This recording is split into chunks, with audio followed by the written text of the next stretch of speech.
దేశవ్యాప్తంగా లక్షల మొబైల్ ఫోన్లు ఒకేసారి సైరన్ మోగినట్లు గట్టిగా సౌండ్ చేయబోతున్నాయి. అవును, కేంద్రం సెల్ బ్రాడ్కాస్ట్ అలర్ట్ వ్యవస్థ పరీక్ష నిర్వహిస్తోంది.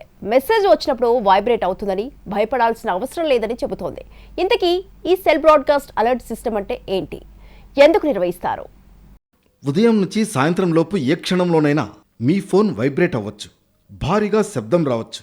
ఒక రకంగా ఫోన్ స్క్రీన్పై NDMA will test cell broadcast alerts అనే సందేశం కనిపిస్తుంది. ఇంగ్లీష్, హిందీతో పాటు ప్రాంతీయ భాషల్లో కూడా హెచ్చరికలు వస్తాయి. ఈ మెసేజ్ చూడగానే కంగారు పడాల్సిన అవసరం లేదు, ఎలాంటి రిప్లై ఇవ్వాల్సిన అవసరం లేదు. దేశవ్యాప్తంగా లక్షలాది మొబైల్ ఫోన్లు ఒకేసారి గట్టిగా సైరన్ మోగినట్లు శబ్దం చేయబోతున్నాయి. కేంద్ర ప్రభుత్వం ఆధ్వర్యంలో అత్యవసర హెచ్చరిక వ్యవస్థ ఎమర్జెన్సీ అలర్ట్ సిస్టమ్ను పరీక్షించేందుకు స్పెషల్ డ్రిల్ నిర్వహిస్తున్నారు. టెలికమ్యూనికేషన్స్ శాఖ DOT, national disaster management authority NDMA సంయుక్తంగా చేపడుతున్నాయి. ప్రకృతి విపత్తులు, ఇతర అత్యవసర పరిస్థితుల్లో ప్రజలకు వేగంగా సమాచారం చేరవేయడం ఈ వ్యవస్థ ప్రధాన లక్ష్యం. ప్రభుత్వం దీనికి శాచెట్ అనే పేరు పెట్టింది.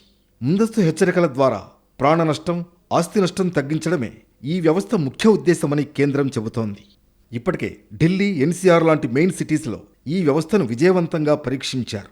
ఇప్పుడు దేశవ్యాప్తంగా ఒకేసారి టెస్ట్ చేసి దాని సామర్థ్యాన్ని మరింతగా అంచనా వేస్తారు.